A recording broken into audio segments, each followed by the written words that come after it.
বন্ধুরা, এই ভিডিওতে আমরা তুলে ধরব তারাবি নিয়ে বিভিন্ন আলেমের বিভিন্ন রকমের কথা। তারা সবাই বলছে তারাবি কি ৮ রাকাত নাকি ২০ রাকাত। তাদের মধ্যে কেউ কেউ বলে তারাবি ৮ রাকাত, কেউ বলে তারাবি ২০ রাকাত। এই নিয়ে ১০ জন আলেমের ১০ রকমের বক্তব্য আপনারা এই ভিডিওতে শুনতে পারবেন। শুরুতেই বলবো রাজ্জাক বিন ইউসুফ, তারপরে তাহেরি, তার শেখ আহমদুল্লাহ, তারপরে আবু তুহা মোহাম্মদ আদনান, তারপর আরিফ বিন হাবিব, তারপর আনিসুর রহমান, তারপর দেলোয়ার হোসেন সাইদি এবং ডক্টর মিজানুর রহমান আজহারি সাহেব। তাদের সবার বক্তব্য একসাথে তুলে ধরা হলো। ভিডিওটি শেষ পর্যন্ত দেখার অনুরোধ রইল। ভিডিওটি ভালো লাগলে লাইক, কমেন্ট, শেয়ার করে সাবস্ক্রাইব করে পাশেই থাকবেন। ধন্যবাদ। আমার প্রশ্ন, তারাবির নামাজ কয় রাকাত? ৮ রাকাত। ২০ রাকাতের হাদিস জাল। সারা দুনিয়া পড়ছে, যে সারা পৃথিবীর মানুষ পড়ুক, হাদিস জাল, এর সাথে কোনো আপোষ নেই। ওমর রাদিয়াল্লাহু তাআলা আনহু ২০ রাকাতের হাদিস করেননি, ১১ রাকাতেরই হাদিস করেছেন, হাদিস সহিহ। কেউ ৮ রাকাতের পক্ষে থাকে আমরা খবর দিবেন। আমরা আয়েশা প্রয়োজনে তার মসজিদের মধ্যে আয়েশা পয়সা বহস করবো। কথা বলেন ঠিক না বেঠিক? এটা পরিষ্কার কথা, এগুলো নিয়ে কোনো দ্বন্দ্ব চলবে। ফিতনাল ফিতনাতু আশাদ্দু মিনাল কতল, ফিতনা লাগানো হত্যার চাইতে আরো জঘন্য। কথা বলেন ঠিক না বেঠিক? এইগুলা মুসলমানদের বিভাজন, এমনিই তো মুসলমানদের অধপতন। আজকে দেখেন কত জায়গায় কত প্রবলেম শুরু হয়ে গেছে, আজকে কত জায়গায় কত সমস্যা। আমার বাপ দাদা 14 গোষ্ঠী আর 20 টাকা তারাবি ফিরে গেছে। রমজান মাসটা আইলে গাতার থেকে বের হয়, আবার সবে বরাত আইলে হালুয়া রুটি খাওয়ান যেত না। এগুলা বেদাত বেদাত। আরে আশ্চর্য ব্যাপার, আমরা কি হালুয়া রুটি কি ফরজ মনে করে খাই, ওয়াজিব মনে করে খাই? আজকে যে মাহফিলটা তালতলা হয়েছে, সুমন, প্রতি এলাকাতে মেহমান আইছে না? প্রতি ঘরে ঘরে কি মুরগা জব হইছে না? এখন কেউ যদি ওয়াজ করে মাহফিল উপলক্ষে মুরগি জব করে খাওয়া বেদাত, চলবো? বিশেষ দিনে বিশেষ আয়োজন তো হতেই পারে, লাইটিং লাগাবে, ঝাড়বাতি লাগাবে, নতুন জামা পরবো, এইগুলা করতে কি দলিলের প্রয়োজন হয়? এইগুলা কিছু আছে টাইমে টাইমে গাতার থেকে বাইরে। এই রমজানটা গেলে গা আর এই গুমটা মৌলবীদের আর পাওয়া যেত না, দেখবেন আবার হারাই যাবো গা। সারাটা জীবন হালি এখানে উল্টা পাল্টা ফতুয়া দিয়া দিয়া সমাজের মানুষগুলোর একটা বিভ্রান্তি লাগাই রাখবে। আল্লাহ পাক আমাদের সকলকে বোঝার তৌফিক দান করুক, আমিন কোন। আরো জবান খুলে কোন আমিন। গড়ি কাটা দূরায় চলে। তবে যে কথাটা বলছিলাম, কষ্ট হচ্ছে আপনারা? তাহলে এখন বলেন তালতলার মানুষ তারাবি কি ৮ না ২০? এই আওয়াজ মানি না। আর তারাবি কি ৮ না ২০? যদি তালতলায় কেউ ৮ রাকাতের পক্ষে থাকে আমরা খবর দিবেন। আমরা আয়েশা প্রয়োজনে তার মসজিদের মধ্যে আয়েশা পয়সা বহস করবো। কথা বলেন ঠিক না বেঠিক? এটা পরিষ্কার কথা, এগুলো নিয়ে কোনো দ্বন্দ্ব চলবে। ফিতনাল ফিতনাতু আশাদ্দু মিনাল কতল, ফিতনা লাগানো হত্যার চাইতে আরো জঘন্য। কথা বলেন ঠিক না বেঠিক? নাকি ২০ রাকাত, দলিল কি? আমরা বাঙালিরা আর কিছু না পারি মাশাআল্লাহ, বেজাল্লা মাসালার ব্যাপারে মাশাআল্লাহ উস্তাদ। তারাবির নামাজ ৮ রাকাত না ২০ রাকাত, এটা নিয়ে জিহাদ করে ফেলায়। ফরজের নামাজ পড়ার খবর নাই। খুব ভালো করে শুনে রাখেন, তারাবির নামাজ এটা কি ফরজ না নফল? নফল এবং সুন্নত। ফরজ ওয়াজিব তো না, ফরজ ওয়াজিব না। সুন্নত এবং নফল যদি হয় সেখানে কম বেশ করলে কোনো অসুবিধা নাই, কিন্তু ফরজে কম বেশ করা, জোহরের ফরজ ৪ রাকাত, ৬ রাকাত পড়া যাবে, ২ রাকাত পড়া যাবে, কিন্তু সুন্নত বা নফল এগুলা কম বেশ করলে কোনো অসুবিধা হয় না। বিধায় যদি কেউ ৮ রাকাত তারাবি পড়ে, ২০ রাকাত পড়ে, কোনোটাই সমস্যা নাই। ২০ রাকাত তারাবি ওমরে ফারুক রাদিয়াল্লাহু তাআলা আনহু থেকে বিশুদ্ধভাবে প্রমাণিত হয়েছে। কথা বুঝে আসছে? এটাকে সুন্নাহ বিরোধী বলা মূর্খতা ছাড়া আর কিছু না। এবং খোদ সৌদি আরবের বড় বড় স্কলারগণ পর্যন্ত ২০ রাকাত এবং ৮ রাকাত উভয়টাকেই সুন্নাহ বলেছেন।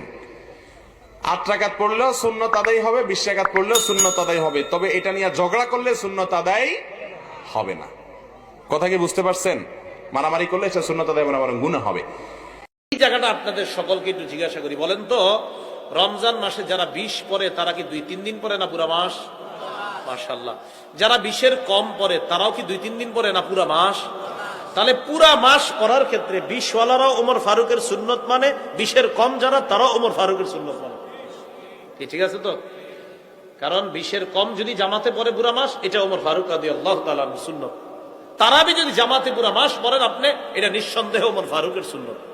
রাকাত কিন্তু এখনো পাই নাই, শুধু পাইছি এক ইমামের পিছে সব মুসল্লিদেরকে দাঁড় করে দিচ্ছে। কত রাকাত এখনো পাইনি। তাহলে বুখারীর 1129, নবীজি 2 দিন বা 3 দিন তারাবি পড়াইলেন। মুসলিম শরীফ 1665, রাসূল সাল্লাল্লাহু আলাইহি সাল্লাম তারাবির উৎসাহ দিতেন।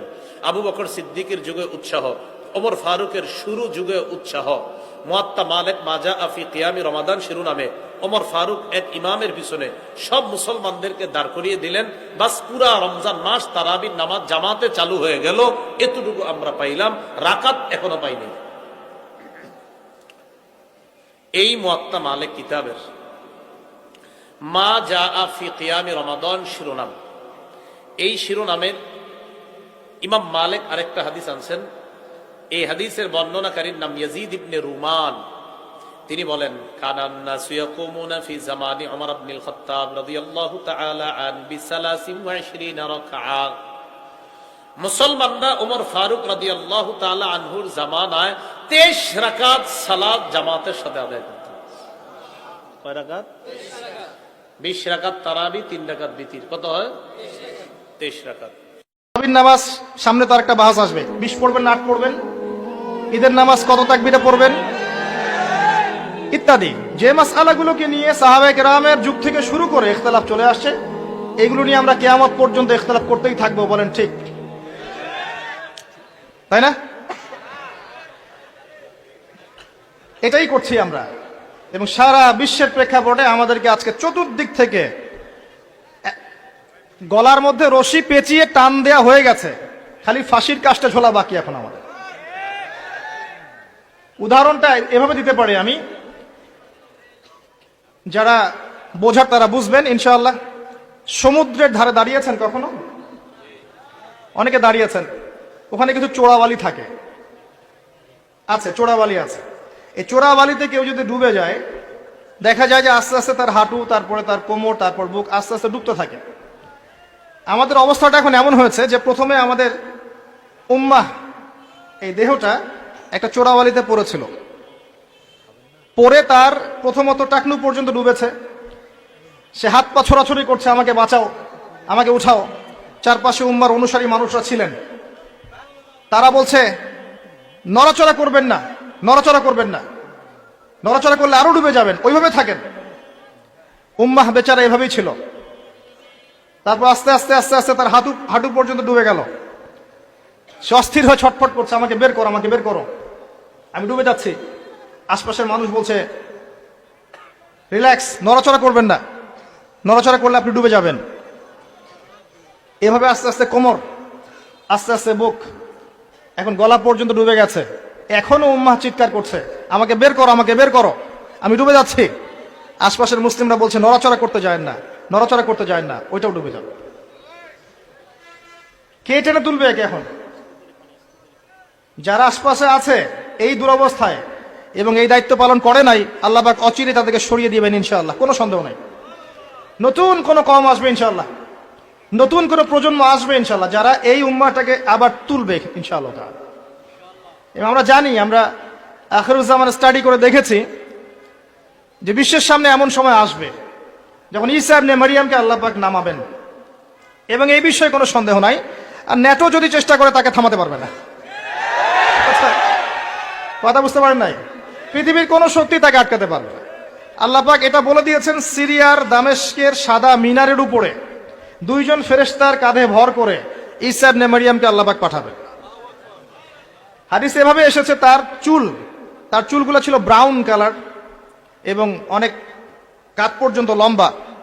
চুলগুলো দিয়ে টপ টপ করে পানি পড়তে থাকবে, দেখে মনে হবে মুক্তা ঝরে পড়ছে। এত স্পেসিফিকলি কোন কিতাবে বলা থাকতে পারে? কোন রিলিজনের মধ্যে থাকতে পারে ইসলাম ছাড়া? ইসলামই তো সেই রিলিজন যেখানে আপনি হায়েজ নিফাসের মাসআলা পাবেন, পররাষ্ট্রনীতিও পাবেন। অন্য কোথাও আছে? ঈসা ইবনে মারইয়ামের চুল দিয়ে টপ টপ করে পানি পড়তে থাকবে, এটা পর্যন্ত বলা আছে। এবং আল্লাহ পাক বলেছেন, তার রাসূলের মাধ্যমে জানিয়েছেন সাল্লাল্লাহু আলাইহি ওয়াসাল্লাম, যে ঈসা ইবনে মারইয়াম প্যালেস্টাইনের বাবেলুদ নামক জায়গায় মসিহুদ দাজ্জালকে হত্যা করবে ইনশাআল্লাহ। এবং এখান থেকে ওই জেরুজালেম থেকে তিনি পুরো বিশ্বে ইসলামী খেলাফা বাস্তবায়ন করবেন। এটা কত বছর পর? এটা ননসেন্স প্রশ্ন। এটা কত বছর পর? এই প্রশ্নটা হচ্ছে এমন প্রশ্ন যে আদম আলাইহিস সালাম আর হাওয়া আলাইহিস সালাম যে গাছের ফল খেয়েছিলেন ওই গাছের নাম কি? এই প্রশ্ন যেমন ভিত্তিহীন ননসেন্স প্রশ্ন, এরকমই ননসেন্স প্রশ্ন হচ্ছে কত বছর পর এটা হবে। এটা দিয়ে আপনার কি দরকার? কত বছর পর হবে এ দিয়ে আপনি কি করবেন, আমি কি করব? কারণ আমরা তো অপদার্থ, আগাছা, আমাদের সাথে এগুলো সাথে কি? আমাদের তো বেসিকই ঠিক নাই।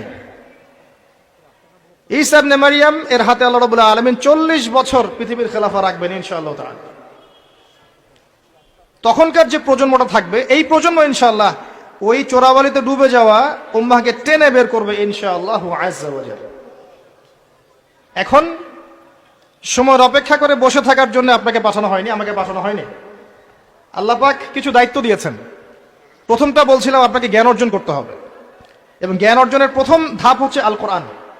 যে সেক্টরই পড়াশোনা করেন, তারপরে আপনি আসবেন আরবি ভাষা সাহিত্যে, এরপরে আসবেন তাফসিরে, অনুবাদে, এরপরে হাদিসের কিতাবগুলো পড়বেন। এবং লাভ দিয়ে কঠিন হাদিস পড়তে যাবেন না, রিকোয়েস্ট। আগে লাভ দিয়ে খপ করে সহিহ বুখারী ধরতে যাবেন না, আপনি বিভ্রান্ত হয়ে যাবেন। আই রিপিট, লাভ দিয়ে খপ করে সহিহ বুখারী ধরতে যাবেন না, আপনি বিভ্রান্ত হয়ে যাবেন। বলতে পারেন যে বেদাতি কথা বলছি কিনা, এটা ফকিহদের কথা, যারা ফুকাহায়ে কেরাম তাদের কথা। কারণ লাভ দিয়ে কেউ এমবিএ পড়তে পারে না, লাভ দিয়ে কেউ মেডিকেল সায়েন্সের বই পড়তে পারে না, এক লাফে কেউ এই যে ডক্টরেট করতে পারে না, পারে? তাকে ধাপে ধাপে উঠতে হয়, আপনাকে ধাপে ধাপে উঠতে হবে। হাদিসে আরবাইন দিয়ে শুরু করেন। এই যে মাদ্রাসায় কওমি নিসাবে যারা পড়েছেন সবাই জানেন এই বিষয়গুলো। ফয়জুল কালাম দিয়ে শুরু করেন, ক্লাসিক্যাল বই। বুলুগুল মারাম মিন আদিল্লাতিল আহকাম এগুলো দিয়ে আগান, মিশকাতুল মাসাবিহ দিয়ে আগান। মিশকাত পড়তেই তো দাঁত ভেঙে যায়, এত সহজ মনে করেছেন? 2-4 পাতা হাদিস পড়ে নিজেকে মুফতি মনে করবেন না। ক্লাসিক্যাল বইগুলো অনেক কঠিন, এবং যারা আলেম ওলামা হয়েছেন এমনি এমনি হন নাই, সুদীর্ঘ পথ পাড়ি দিয়ে আলেম হয়েছেন। যখন আপনি কম জানবেন তখন মনে হবে যে আমি অনেক জানি, যখন বেশি জানবেন মনে হবে কিচ্ছু জানি না। আপনার কথা বুঝতে চেষ্টা করেন। যখন কম জানবেন মনে হবে অনেক জানি, আমি পণ্ডিত, এটা হালাল, এটা হারাম, এটা জায়েজ, এটা নাজায়েজ। যত বেশি জানতে থাকবেন, যত বেশি আলেম ওলামার সোহবতে পড়ে থাকবেন, দেখবেন আপনি কিচ্ছু জানেন না। নামাজে যাবেন, 8 রাকাতের পিছনে না পড়ে 20 রাকাত নামাজই পড়বেন। 20 রাকাতই নবী করিম সাল্লাল্লাহু আলাইহি ওয়াসাল্লাম পড়েছেন, সাহাবায়ে কেরাম পড়েছেন, ওমর রাদিয়াল্লাহু তাআলা আনহু এই সুন্নতকে বাধ্যতামূলক করে দিয়েছেন। আর রাসূলুল্লাহ বলেছেন, মা আনা আলাইহি ওয়া আসহাবি, আমি যেটা বলি, আমি যেটা করি, আর আমার সাহাবীরা যেটার উপর ঐক্যমত পোষণ করেছে, তোমরা ওইটার উপরে থাকো। একজন সাহাবীও এই 20 রাকাত তারাবির ব্যাপারে দ্বিমত পোষণ করেন নাই। সুতরাং 20 রাকাত তারাবির নামাজি পড়ুন, জামাতে পড়ুন, ঐক্যবদ্ধভাবে পড়ুন। আর শেষ রাত্রিতে সেহরিতে ওঠা যখন উঠবেন, ওই সময়টায় তাহাজ্জুদের নামাজ, সারা বছর তো পারেন না অনেকে, এই সময়টা তাহাজ্জুদটাও আদায় করে নিয়েন। তারাবির সালাতের রাকাত বিতর্ক এড়িয়ে চলুন, রাকাত নিয়ে বিতর্ক করবেন না। 8 রাকাত 20 রাকাত নিয়ে যে মারামারি এই দেশে, এটা শয়তানের ফন্দি। চিল্লায় বলেন, এটা কার ফন্দি? আমরা 20 রাকাত পড়ি, আপনারা হয়তো 8 রাকাত পড়েন, কোনো অসুবিধা নাই। আমরা যারা 20 রাকাত তো আমরা পড়তেছি, আমরা 20 রাকাতের কথাই বলি, 20 রাকাত আমরা পড়বো আজীবন। সৌদি আরবে মক্কা মদিনায় 20 রাকাত পড়ে, কোনো অসুবিধা নাই। অন্যান্য মসজিদগুলোয় 8 রাকাত পড়ে, এই নিয়ে এদের মধ্যে মারামারি আছে? হ্যাঁ, এই জন্য রাকাত বিতর্ক এড়িয়ে চলবেন। প্রিয় ভাইয়েরা, আপনার আমল আল্লাহর কাছে কবুল হবে সংখ্যার বিচারে না উত্তমতার বিচারে? বলেন তো, সংখ্যার বিচারে না উত্তমতার বিচারে? উত্তমতার বিচারে। কত চমৎকার ভাবে আপনি আল্লাহর সামনে দাঁড়াতে পারছেন, এটা বিবেচ্য। তারাবির নামাজ নিয়ে অনেক সমস্যা, 8 না 20 একটু বলবেন কি? গত লাইভে কিন্তু বলেছিলাম তারাবির সালাত 8 না 20।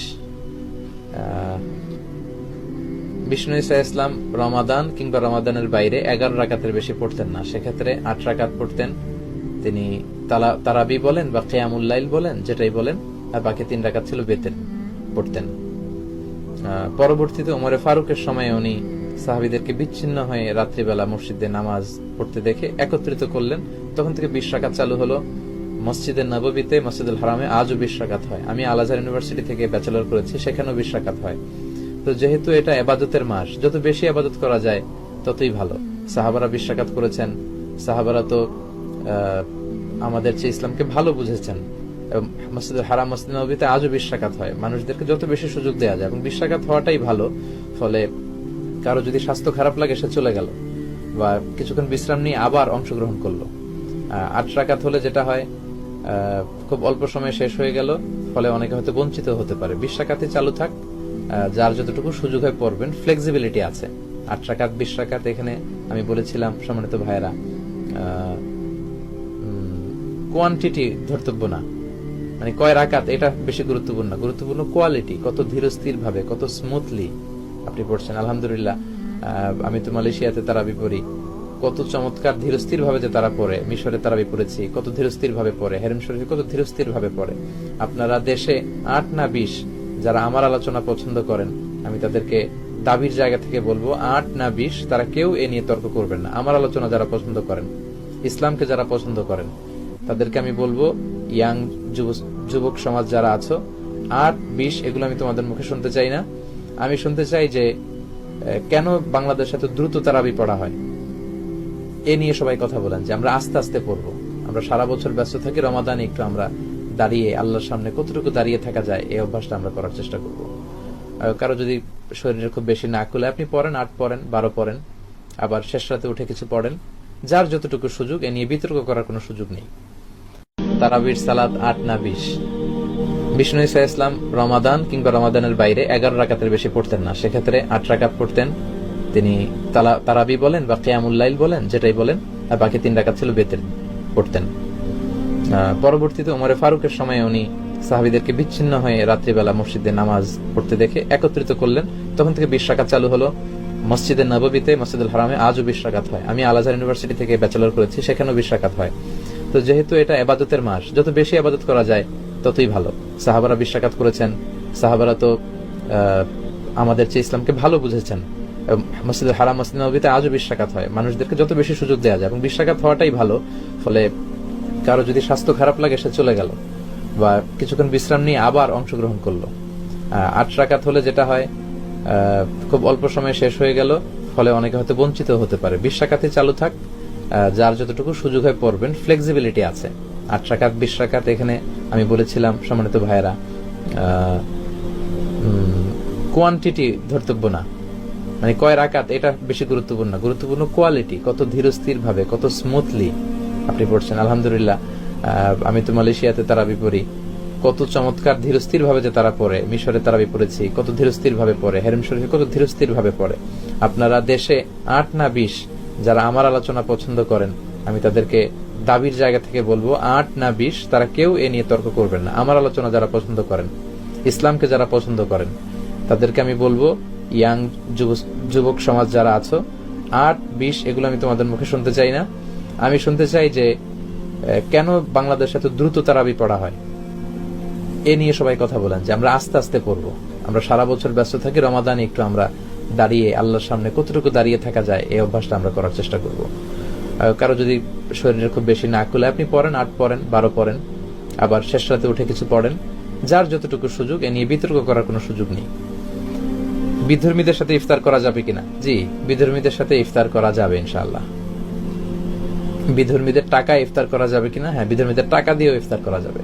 বিধর্মীদের অনেকের হাদিয়া বিষ্ণু ঈসা ইসলাম গ্রহণ করেছেন। রোমের বাদশাহ হাদিয়া দিয়েছেন, বিষ্ণু গ্রহণ করেছেন। বিধর্মী ছিল মুকাউকিস, তখন ফারাও, তখনকার ফেরাউন, মিশরের বাদশাহ হাদিয়া দিয়েছেন, বিষ্ণু গ্রহণ করেছেন। এটা গ্রহণ করা জায়েজ আছে ইনশাআল্লাহ। আমার ভাইয়েরা অনেক প্রশ্ন করেছেন, শুধু বিসমিল্লাহির রহমানির রহিম বলে ইফতার করলে চলবে? হ্যাঁ, চলবে। আপনি খাবার শুরুতে বিসমিল্লাহ বলবেন। তবে বিষ্ণু ঈসা ইসলাম খেজুর বা পানি দিয়ে ইফতারি করে বিষ্ণু পড়তেন, যাহাবা যামা ওয়াবতাল্লাতিল উরুক ওয়া সাবাতাল আজরু ইনশাআল্লাহ। সারা দিনের তৃষ্ণা দূর হয়ে গেল, আমার রগে শিরায় উপশিরায় সিক্ততা পৌঁছে গেল, ইনশাআল্লাহ আমাদের প্রতিদান আল্লাহর কাছে নিশ্চিত হলো। কত চমৎকার দোয়া, এই দোয়াটা আপনি পড়বেন ইফতারি করে। আরিফুর রহমান ভাই বলেছেন, নামাজে দ্রুত তেলাওয়াত হলে কি নামাজ হবে? নামাজটা আসলে সুন্নাতি তরিকায় হবে না, আর রুকু সেজদায় দেরি করলে নামাজই হবে না, আপনাকে সহ সেজদা দিতে হবে। তা'দিলুল আরকান, ধীরস্থির ভাবে। আমি সবসময় বলে থাকি যে নো রাশিং ইন সালাহ, সালাতে তাড়াহুড়ো নেই, নো হ্যাস্টিনেস ইন সালাহ। সালাতে তাড়াহুড়ো করা যাবে না। আপনি রিল্যাক্সের সাথে রুকু করবেন, পিঠটা সোজা হবে, স্ট্রেট ফরওয়ার্ড। রুকু থেকে দাঁড়িয়ে সোজা হয়ে দাঁড়ায় থাকবেন, আবার সিজদায় চলে যাবেন। আপনি 2 সিজদার মাঝখানে আপনি বসবেন, রিল্যাক্সের সাথে পড়তে হবে। বিশ্বনবীর সালাত ছিল রিল্যাক্সের সাথে, তাড়াহুড়ো করলে আসলে এটা সালাত হয় না। রোজা রেখে কাউকে রক্ত দেওয়া যাবে কি? আমি বলেছিলাম যে 1 কাপ কাপিং পরিমাণ, সিঙ্গা লাগালে যে রক্ত, চায়ের কাপে 1 কাপ পরিমাণ রক্ত বেরোলে রোজা ভেঙে যাবে। অল্প ব্লাড নিয়ে ব্লাড টেস্ট করলে রোজা ভেঙে যাবে না। কিন্তু কাউকে রক্ত দেয়া যাবে কিনা? রক্ত দিন, জীবন বাঁচান। আমি বলেছি মাকাসিদে শরিয়ার প্রথমটি হচ্ছে হেফজুন নাফস, জান বাঁচাতে হবে। অনেক সময় অ্যানাউন্স দেয়া হয় একজন মুমূর্ষু রোগীকে বাঁচাতে হলে রক্তের প্রয়োজন, রক্তের গ্রুপ বি পজিটিভ। তখন আপনি কি করবেন? আপনার বি পজিটিভ হলে দেওয়ার সুযোগ থাকলে অবশ্যই দিবেন, কারণ জীবন বাঁচাতে হবে। কিন্তু আপনার রোজাটা ভেঙে গেল, আপনি পরবর্তীতে একটা রোজা কাজা করবেন, আপনি ইনশাল্লাহ অনেক সওয়াব পেয়ে যাবেন ইনশাল্লাহ।